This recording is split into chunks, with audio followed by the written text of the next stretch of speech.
Shalom pemirsa TVRI Sumatera Utara, umat Allah terkasih dimanapun Anda berada. Bagaimana kabar Anda pada siang hari ini? Mudah-mudahan kita semua dalam keadaan sehat ya. Senang sekali hari ini Mimbar Agama Katolik bisa kembali hadir menjumpai Anda di hari Sabtu 10 Februari 2024 bersama dengan saya Feby Gires Hutajulu.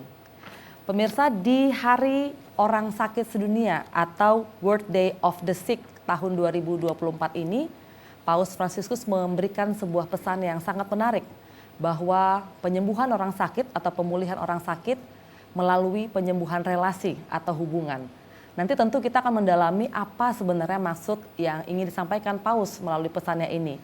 Kita nanti akan membahasnya dengan dua orang narasumber yang sudah hadir di studio TVRI Sumatera Utara pada siang hari ini. Langsung saja saya sapa. Selamat siang Pastor Marihot Simanjuntak. Selamat siang. Sehat Pastor ya? Sehat. Pastor Marihot ini sekarang bertugas di Komsos. Iya, Di Komsos. Dan bersama Pastor juga sudah hadir di studio yaitu Suster Cornelia FSE. Selamat siang Suster. Selamat siang Mbak Sebi. Nah, kalau Suster bertugas di mana sekarang Suster? Di Rumah Sakit Santa Elizabeth Medan. Rumah Sakit Santa Elizabeth Medan. Wah, ini sangat tepat sekali untuk membahas tema kita pada siang hari ini. Dan kita tentu akan mendalami lebih jauh melalui dialog-dialog, namun kita akan terlebih dahulu mendengarkan sebuah lagu yang akan dibawakan oleh paduan suara kongregasi Suster FSE yang berjudul Ku Persembahkan Cinta. Selamat menyaksikan.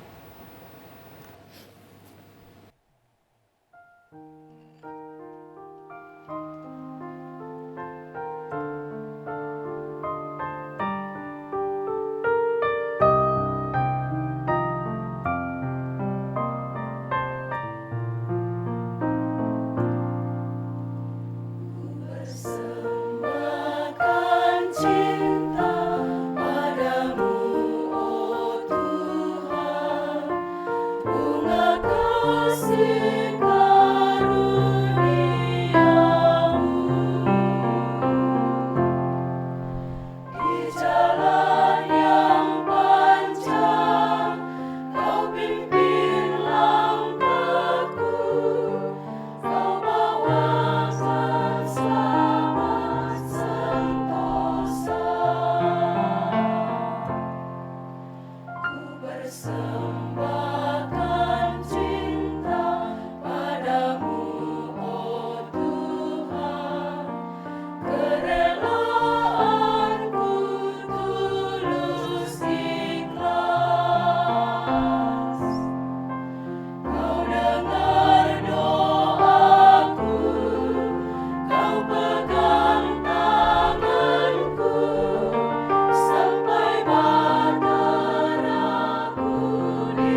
Saudara-saudari yang terkasih, marilah menyiapkan hati kita bersatu dalam doa. Dalam nama Bapa dan Putra dan Roh Kudus, amin. Allah Bapa kami bersyukur karena melalui Putramu Yesus Kristus, Engkau telah mengangkat orang-orang yang kecil, lemah, miskin, dan yang menderita. Pada hari orang sakit sedunia, kami mohon anugerahkanlah penghiburan, ketabahan dan kekuatan kepada mereka yang sakit, sendirian dan terlupakan, sehingga mereka mampu mempersatukan penderitaan mereka dengan penderitaan Yesus Putramu di kayu salib. Hingga akhirnya kami semua mampu berbela rasa dengan mereka yang sakit, sehingga semua orang akhirnya mengalami cinta-Mu. Doa ini kami sampaikan kepadamu dengan pengantaran Yesus Putramu Tuhan kami, yang hidup dan berkuasa bersama Dikau dalam persatuan dengan Roh Kudus, Allah sepanjang segala masa. Dalam nama Bapa dan Putra dan Roh Kudus. Saudara-saudari umat Allah yang terkasih, dimanapun Anda berada, bacaan kita hari ini diambil dari Injil Markus, bab 1 ayat 40 sampai 45. Seorang yang sakit kusta datang kepada Yesus dan sambil berlutut di hadapannya, ia memohon bantuannya, katanya, "Kalau engkau mau, engkau dapat mentahirkan aku." Maka tergeraklah hatinya oleh belas kasihan, lalu ia mengulurkan tangannya, menjamah orang itu dan berkata kepadanya, "Aku mau, jadilah engkau tahir." Seketika itu juga lenyaplah penyakit kusta orang itu dan ia menjadi tahir. Segera ia menyuruh orang itu pergi dengan peringatan keras. "Ingatlah, janganlah engkau memberitahukan apa-apa tentang hal ini kepada siapapun. Tetapi pergilah, perlihatkanlah dirimu kepada imam, dan persembahkanlah untuk pentahiranmu persembahan yang diperintahkan oleh Musa sebagai bukti bagi mereka." Tetapi orang itu pergi memberitakan peristiwa itu dan menyebarkannya kemana-mana, sehingga Yesus tidak dapat lagi terang-terangan masuk ke dalam kota. Ia tinggal di luar di tempat-tempat yang sepi. Namun orang terus juga datang kepadanya dari segala penjuru. Demikianlah sabda Tuhan, terpujilah Kristus. Saudara-saudariku yang dikasihi Tuhan dimanapun Anda berada, berjumpa kembali dengan Mimbar Agama Katolik dan bertepatan tanggal 11 Februari 2024 kita memperingati Hari Orang Sakit Sedunia yang ke-32. Saudara-saudariku, bacaan hari ini mengajak kita untuk merenungkan bagaimana permohonan seorang kusta kepada Yesus dengan mengatakan, "Jika engkau mau, engkau dapat mentahirkan aku." Atau dalam bahasa kita, bahasa sederhana, "Jika engkau mau, engkau dapat membersihkan aku dan menyembuhkan aku." Kita tahu seorang yang berpenyakit kusta adalah seorang yang dikucilkan dari komunitasnya. Karena penyakit yang mereka derita membuat mereka diasingkan. Penyakit yang mereka buat menyeramkan itu membuat penderita dijauhi orang. Mereka tidak diizinkan mengikuti ibadat di bait Allah karena dianggap tidak bersih untuk masuk ke tempat yang suci. Maka penyakit kusta ini selain penyakit fisik juga menjadi sebuah penyakit sosial, penyakit rohani yang menyebabkan seseorang selain menderita fisik dengan apa yang terjadi pada tubuhnya, dia juga akan menderita, mengalami kesendirian, diasingkan oleh kelompok komunitas.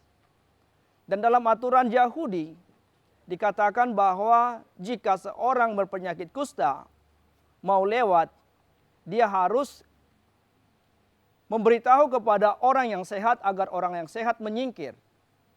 Demikian juga orang yang sehat ketika melihat orang yang berpenyakit kusta, diminta untuk menjauhi mereka.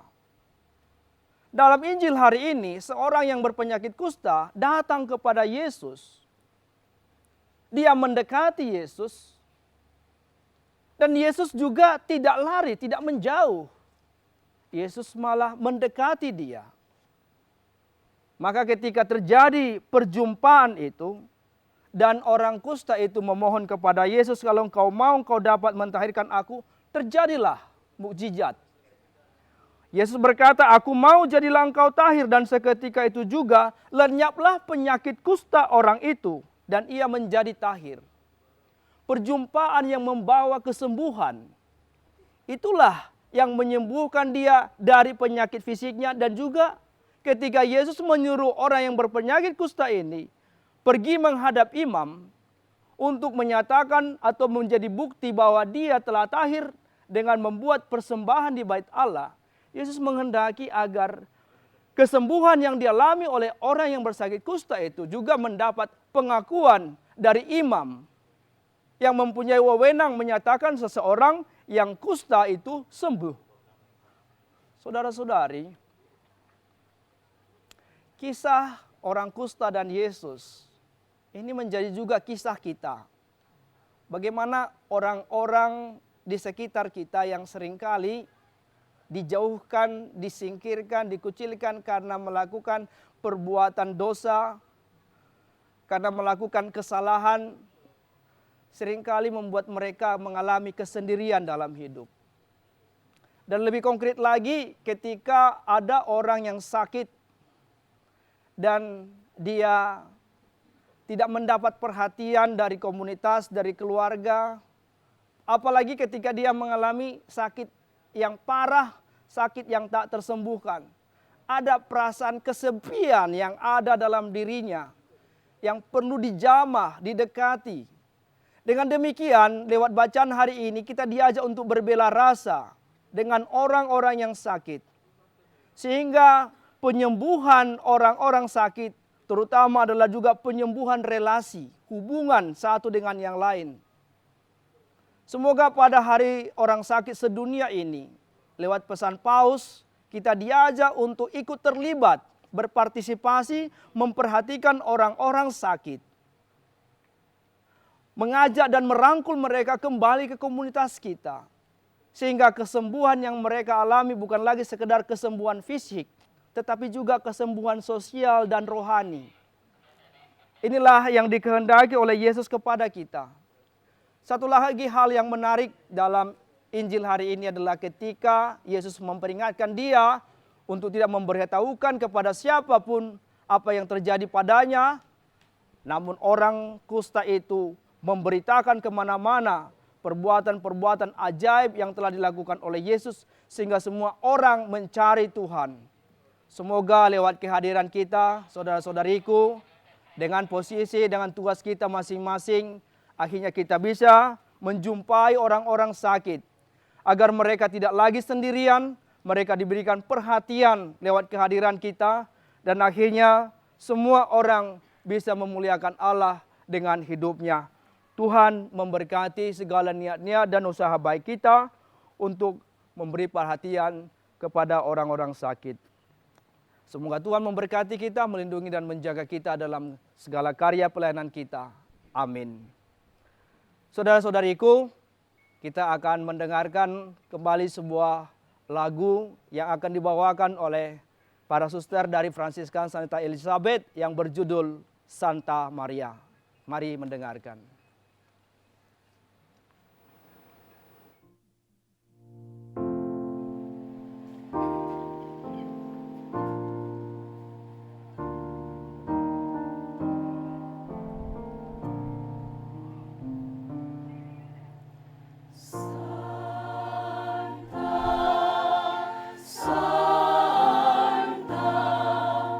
Santa Maria.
Baiklah pemirsa, kini kita akan mencoba mendalami lagi terkait dengan renungan yang sudah disampaikan oleh pastor dan juga terkait dengan pesan Paus pada Hari Orang Sakit Sedunia hari ini.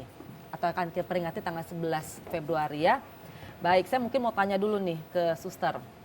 Gitu ya, tadi kan disampaikan pastor memang si orang kusta ini dalam renungan tadi dia mencari Yesus, meminta kesembuhan gitu ya suster. Dan pastor katakan juga bahwa Yesus tidak menghindar gitu ya. Artinya apakah memang kesembuhan ini, mukjizat ini harus ada tindakan aktif dari dua belah pihak? Emang harus seperti itu suster baru bisa terjadi kesembuhan atau seperti apa suster? Kalau dari bacaan tadi jelas kesaksian dan tindakan Yesus dan orang kusta itu ya sama-sama. Orang kusta dia hanya mengatakan jika engkau mau aku tahir. Maka Yesus pun menanggapi karena orang kusta itu juga hatinya juga dengan tegas, dengan ini juga kemauan yang untuk sembuh. Jadi Yesus juga menaruh iba tergerak hatinya dan dia langsung memberikan kesembuhan. Itu yang Pastor mau menambahi pastor? Ya, jadi ketika orang kusta itu melihat Yesus, tentu dia sudah mendengar berita tentang Yesus bisa menyembuhkan orang-orang sakit. Nah, ketika dia membuat permintaan permohonan, jika engkau mau engkau dapat, maka memang orang kusta ini sungguh-sungguh berjuang untuk mengalahkan rasa tidak pantas dalam dirinya untuk mendekati Yesus. Nah, ini sebuah perjuangan dan usaha dari orang kusta itu. Dan dari pihak Yesus, dia mau menunjukkan kuasa Allah. Bagaimana akhirnya dia berkata, aku mau. Nah, dengan kata, aku mau, jadilah engkau tahir dan seketika itu juga lenyaplah penyakit kusta. Jadi betul, tadi bagaimana usaha dari seorang yang sakit kusta dan bagaimana Yesus dengan kuasa yang ada padanya memenuhi permintaan itu. Jadi harus bersambut gitu ya. Iya, betul. Pastor, orang sakitnya ingin kesembuhan dan yang ini pun merespon baik gitu ya.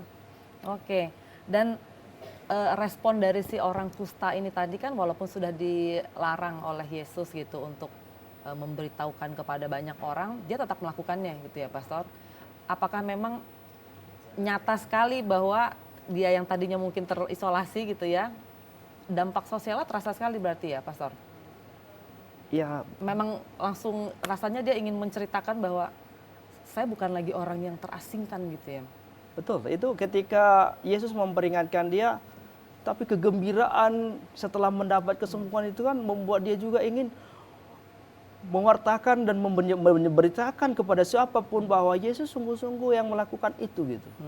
Dan betul sekali ketika kesendirian seringkali membuat kita seperti punya dunia yang terkungkung, dan ketika kita dilepaskan dari dunia itu, dari keterkungkungan itu, ada sebuah keinginan untuk keluar dari diri, untuk memberitahu kepada orang lain bahwa apa yang kau alami juga bisa kamu alami. Nah, datanglah kepada Yesus. Nah, ini yang bisa kita tangkap, meskipun memang peringatan Yesus itu ya tidak dilakukannya, dan sehingga Yesus tidak bisa terang-terangan lagi masuk ke kota. Setelah itu ya. Setelah itu.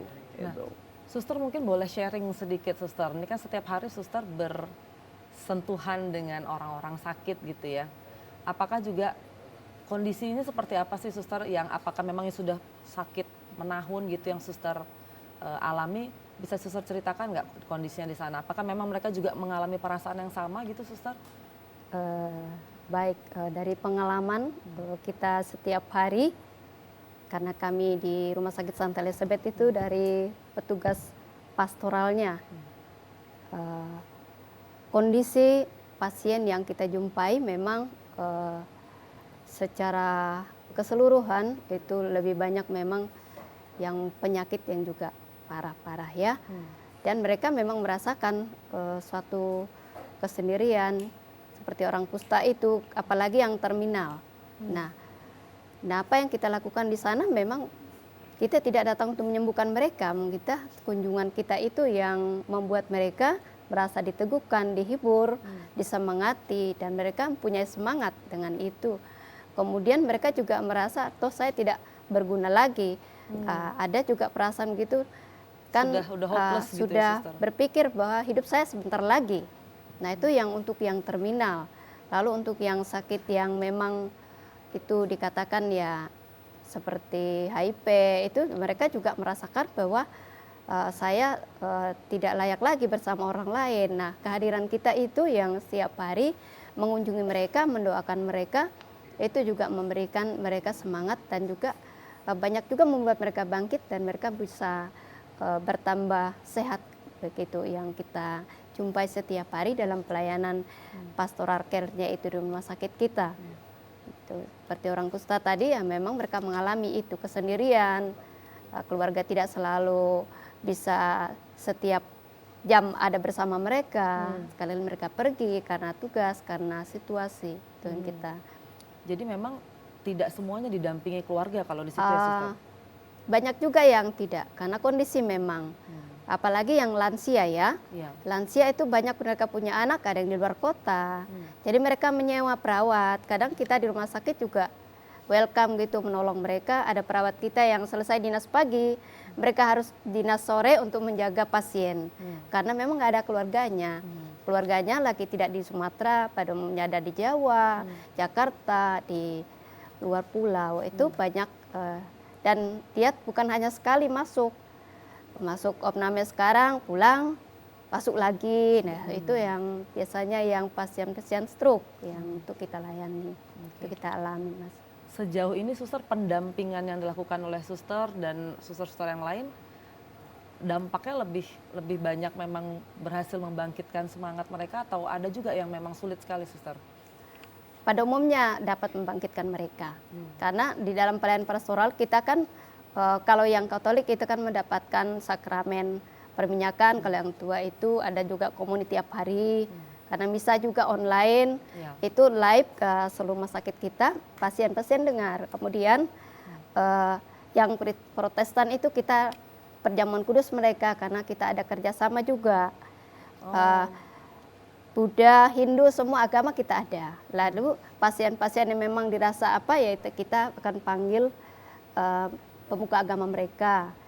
Selain kami yang petugas pastoral itu yang setiap hari memang kita kunjungi mereka, berdoa, menyapa dan menyemangati mereka. Dan mereka merespon baik Iya, dari pihak benar. Suster memberikan itu, mereka merespon ya? Merespon baik dan itu memang sangat mereka butuhkan memang dalam setiap hari lah.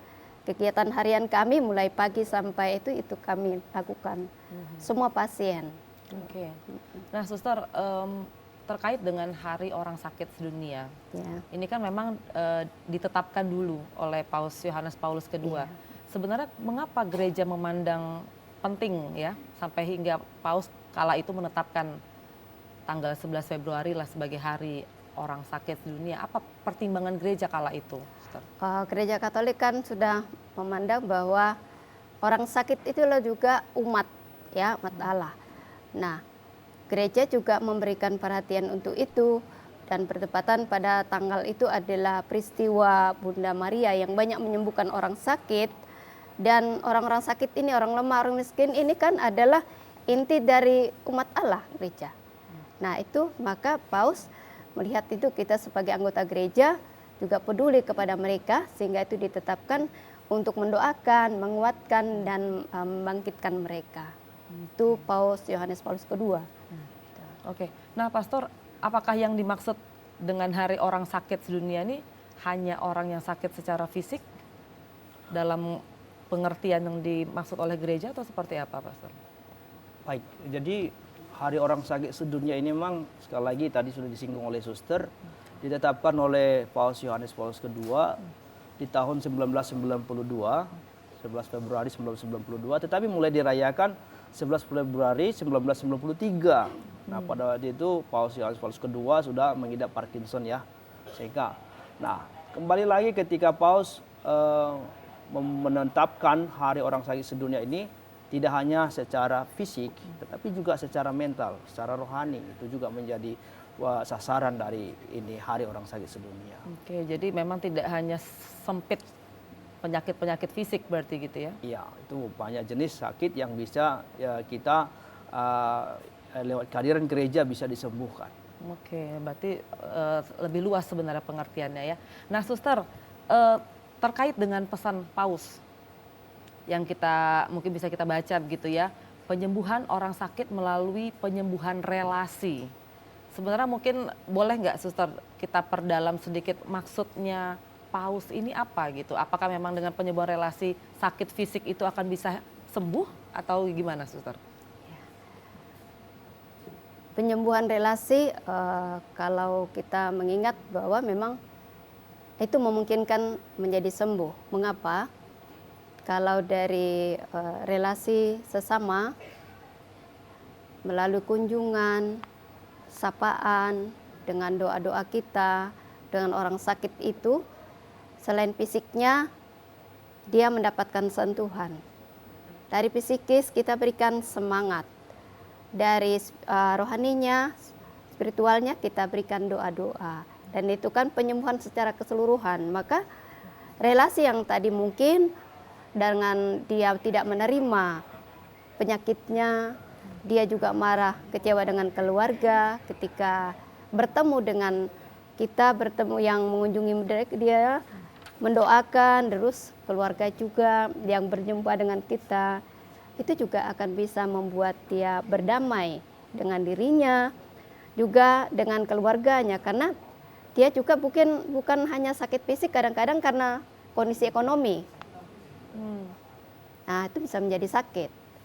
Lalu kondisi keluarga yang tidak rukun, kita temukan juga dalam itu. Maka relasi itu diperbaiki karena perjumpaan, karena ada komunikasi dan ada respon yang positif juga dari yang dijumpai dan yang menjumpai, terutama yang petugas kerohanian bekerja sama dengan tim medisnya. Maka penyembuhannya secara holistik yang kita lakukan di rumah sakit kita.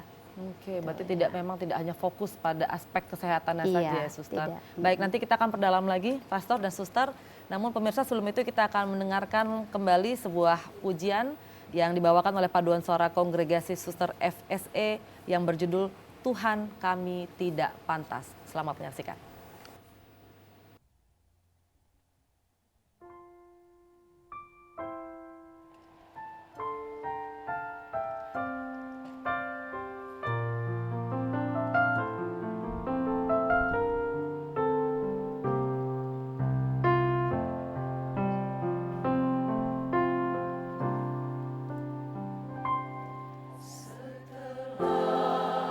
Berulang kali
Baik, pemirsa, kita akan kembali melanjutkan perbincangan kita terkait dengan pesan Paus di Hari Orang Sakit Sedunia tahun ini.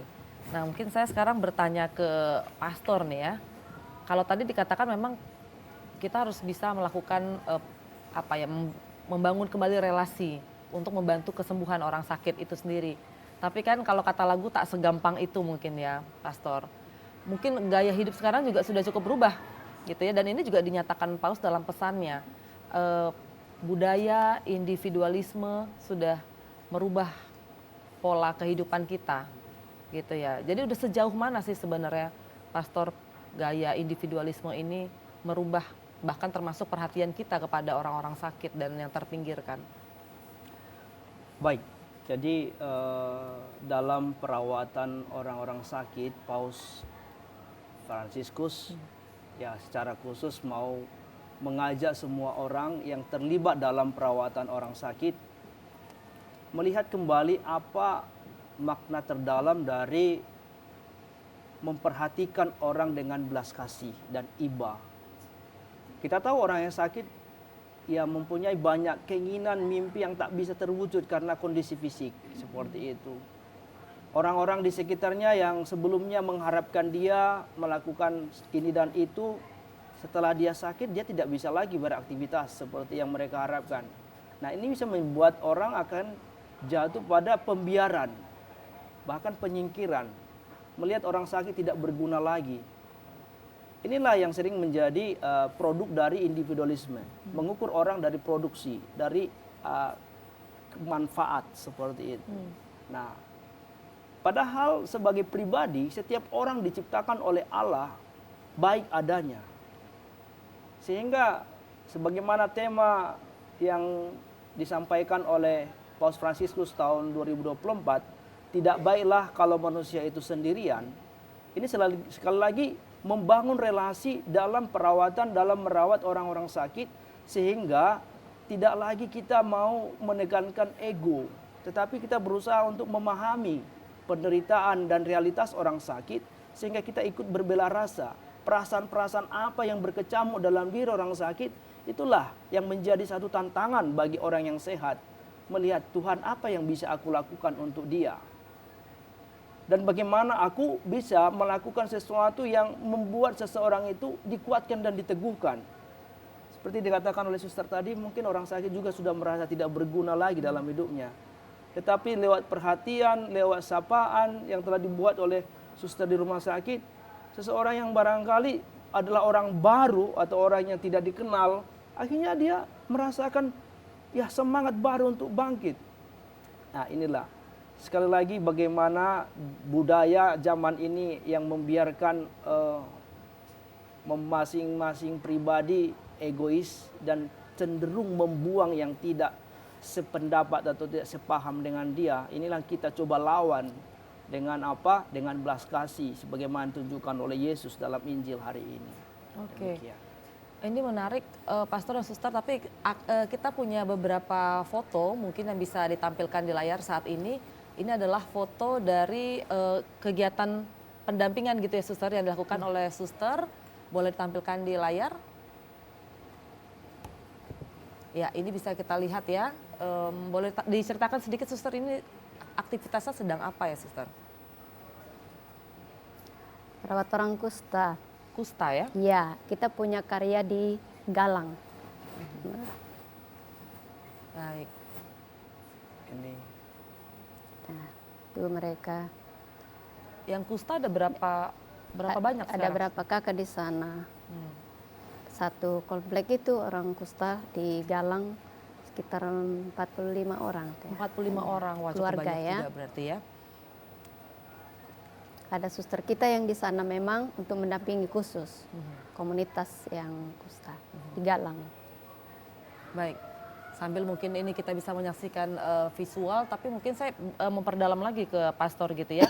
Pastor katakan memang pendampingan yang berbela rasa gitu ya, tapi tantangannya memang sekarang ini kan ya kadang ketika pekerjaan yang mengharuskan gitu ya, tidak bisa memberikan waktu lebih banyak, akhirnya kita mencarikan perawat secara singkat, yang penting minimal kebutuhannya secara fisik bisa terlayani dengan baik gitu ya Pastor. Itu gimana? Apakah memang diukur dengan kehadiran keluarga atau seperti apa Pastor yang bisa dilakukan?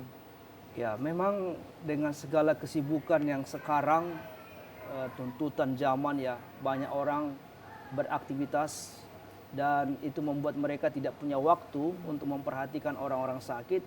Lalu muncullah karya-karya sosial, ada juga pelayanan-pelayanan untuk memperhatikan orang-orang sakit. Nah, semoga ini bukan maksud keluarga untuk lepas tangan atau menghindari tanggung jawab untuk memperhatikan orang-orang sakit.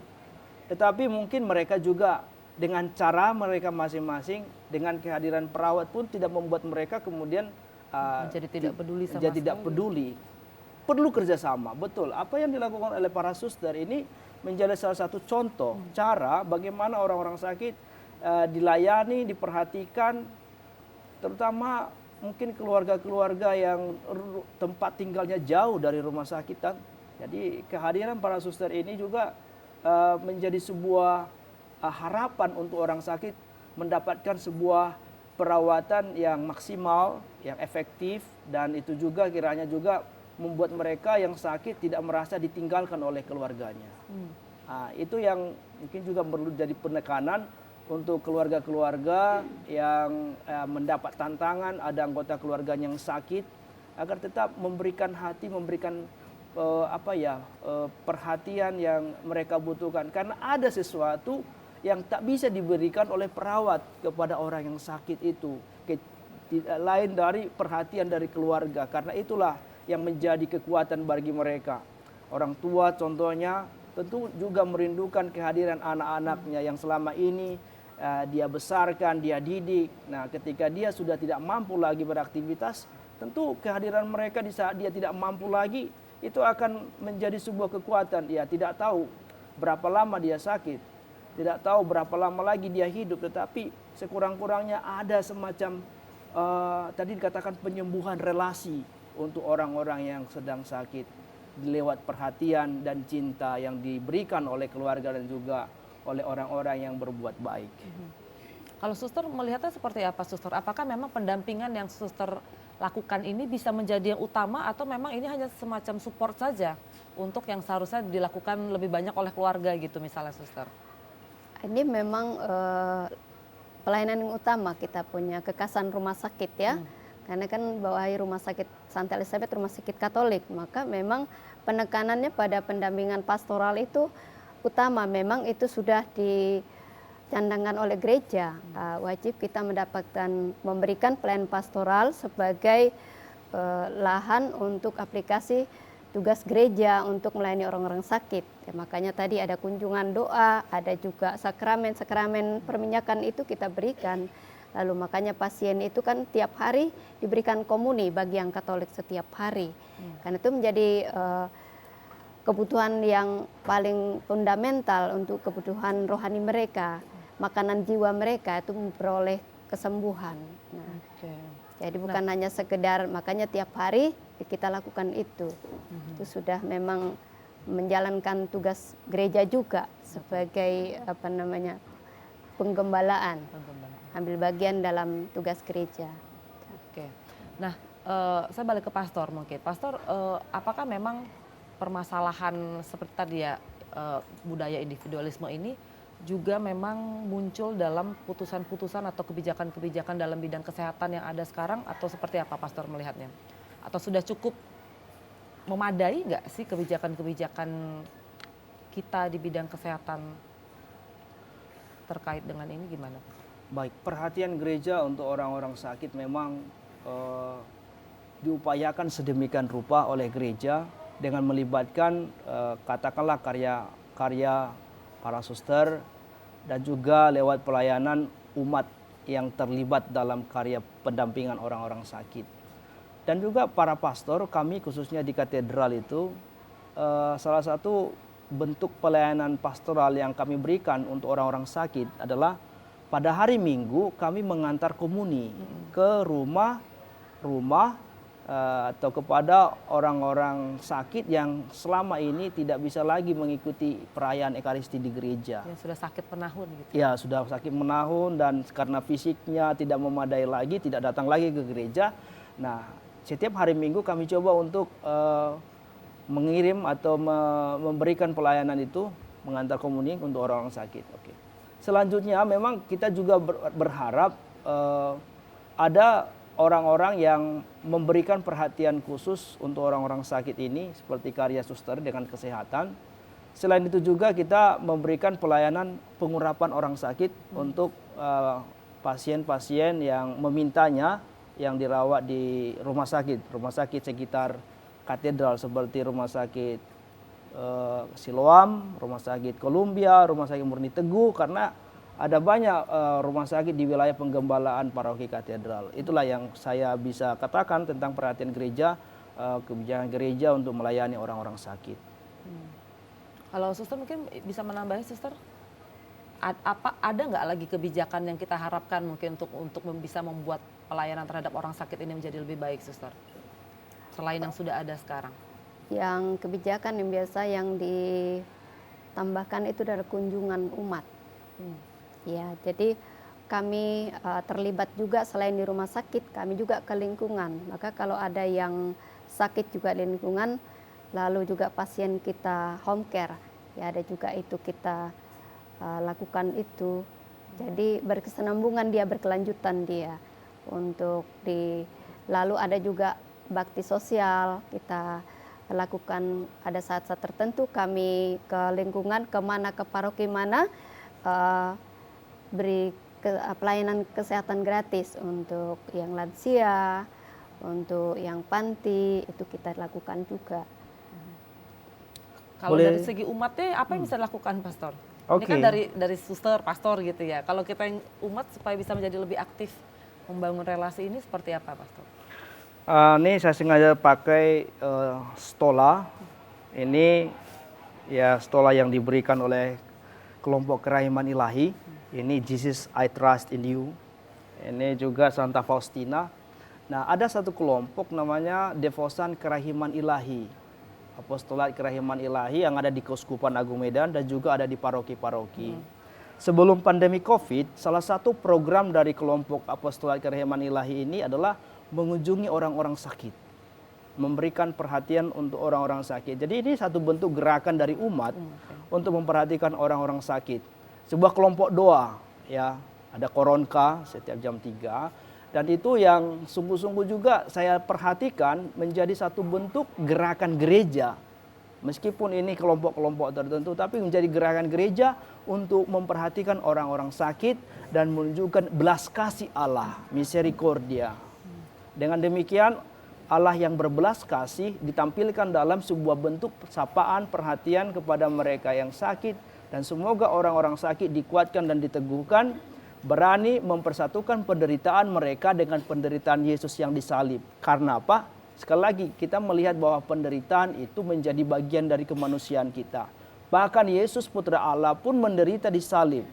Sehingga kita semua yang menjadi pengikut-pengikut Kristus pun tidak boleh untuk menghindar dari penderitaan itu, tetapi menerima penderitaan sebagai jalan menuju keselamatan, memperoleh hidup yang kekal. Baik. Pastor dan suster, ini sebenarnya mungkin banyak yang masih bisa kita bahas lagi, tapi karena keterbatasan waktu, mungkin saya boleh minta suster untuk memberikan kesimpulan suster dari perbincangan kita hari ini kepada pemirsa suster. Baik, terima kasih kepada pemirsa semua di seluruh Nusantara yang menonton pada saat ini. Kami ucapkan terima kasih di Hari Orang Sakit Sedunia yang ke-32. Kita berharap karena belas kasih Tuhan kita menjadi teman bagi sesama kita yang mungkin mengalami kesendirian karena sakit. Kita semakin berbela rasa, semakin peduli, dan semakin banyak berdoa sehingga banyak saudara kita yang merasa dirangkul, diteguhkan, disemangati, dan boleh disembuhkan secara fisik, lahir, dan batin. Jadi untuk kami semua yang bertiga di sini dan juga yang mendengarkan sharing dan juga pertemuan kami, bersama kita berdoa untuk orang-orang sakit Semoga semakin banyak yang diselamatkan, sehat jiwa dan raga, semakin memuliakan Tuhan dalam kehidupan setiap hari. Baik, terima kasih Suster atas kehadirannya, Pastor juga terima kasih. Dan pemirsa, demikianlah perbincangan kita dalam Mimbar Agama Katolik pada hari ini. Mudah-mudahan kita semua terpanggil untuk bisa memberikan perhatian lebih kepada orang-orang yang sakit dan juga terpinggirkan. Kita akan segera mengakhiri Mimbar Agama Katolik pada hari ini dan nanti kita akan kembali mendengarkan sebuah lagu yang berjudul Terima Kasih Tuhan yang dibawakan oleh Paduan Suara Kongregasi Suster FSE. Namun kita terlebih dahulu akan menutup dengan doa penutup sekaligus berkat yang disampaikan oleh Pastor. Marilah kita bersatu dalam doa. Dalam nama Bapa dan Putra dan Roh Kudus. Amin. Allah Bapa yang maha baik, maha rahim dan maha pengasih. Engkau menunjukkan kerahiman dan kasih-Mu kepada kami. Engkau melakukan banyak mujizat penyembuhan bagi orang-orang yang menderita sakit sebagai tanda cinta kasih dan rencana-Mu dalam karya keselamatan. Kami berdoa secara khusus bagi saudara-saudara kami yang sedang menderita sakit, baik secara fisik maupun mental.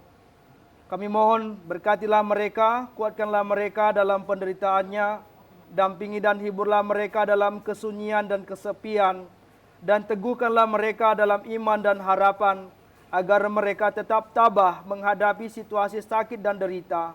Semoga dengan pertolongan-Mu mereka dapat memperoleh kesembuhan melalui usaha dan uluran tangan keluarga, sesama, dan para medis.